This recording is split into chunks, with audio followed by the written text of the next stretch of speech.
Technology in the classroom has now become a staple for schools, and with a recent donation by Synovus Energy, students with the Lakeland Catholic School District will be able to continue tapping into their knowledge with technology. Exactly. Synovus is donating $150,000 over the next 3 years so schools can purchase and update smart boards. They're an interactive digital chalkboard. Smart boards in every one of our instructional spaces, and we've had them for a period of time, so what this is going to help us do is transition to new boards and also retrofit our existing boards to keep the infrastructure in place. Synovus brought the idea forward after visiting Assumption Junior-Senior High School in Cold Lake. Representatives saw how the smart board encourages the students to become engaged with the lessons being taught. What I noticed was, it wasn't just a bunch of kids in a classroom sitting at their desks. They were all huddled around the smart board and getting up and touching and interacting and engaging in a really unique way. There are currently 124 smart boards in use across the 7 schools in the district. Noah Sad says they are always moving forward with technology and looking at different ways to motivate their students.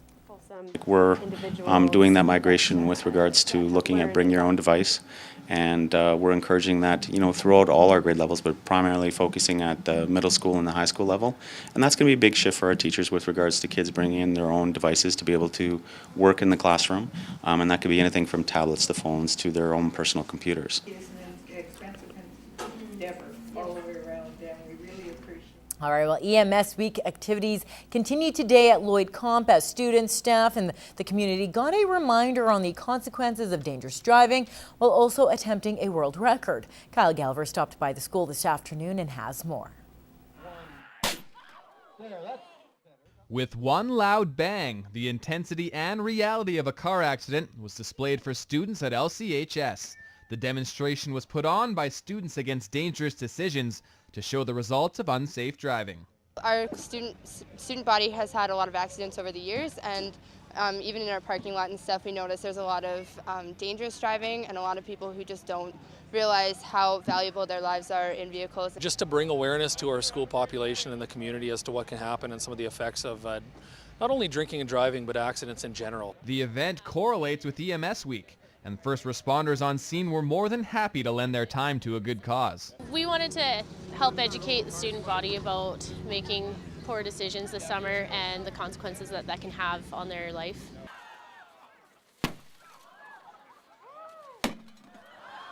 Afterwards, students and staff got a chance to take a few whacks at the car, and some teachers really got into it. Oh, you know what? I was nervous at first. I was like, man, I need to perform, but you know what? It's interesting. It brings up school morale and school spirit, and you know what? It was good. It was nice. Yeah. Lloyd Rescue then showed off the tools used at the scene of an accident. Demonstrate, if you are in a situation like this, it's pretty scary to have the jaws of life going beside your head.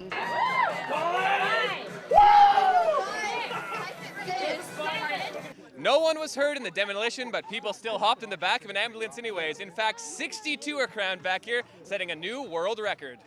It was really hot, and I think there's going to be some epic selfies on Facebook. And it was disgustingly hot in there, so it was a good time, and we just wanted to partner with them for Ambulance Week and show how we appreciate what they do in our city. It's an amazing feeling to see everyone wanting to participate in events like this and get excited about EMS. Kyle Galver, Newcap News.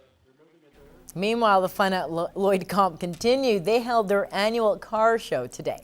A little air on this tire too. Oh, that's the leak on it. LCH students took a break this afternoon as they showed off their rides and their collection. Now, the competition was open to all students as they were judged in a number of different categories. We have best stock, custom, loudest exhaust, loudest stereo, as well as most redneck and most unique. And whether they were showing off or checking out the cars on the lot, students say there was something for everyone. I like how they like the designing and all that. I like how they run and how custom it is.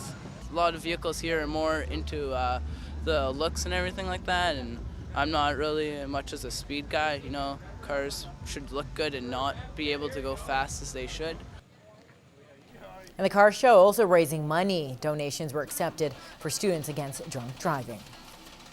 Well, a group of students at Father Gorman Community School had quite the weekend. From zip lining to wall climbing, the kids were enjoying some fun in the sun thanks to the Catch22 program. Here's this week's Beyond the Classroom.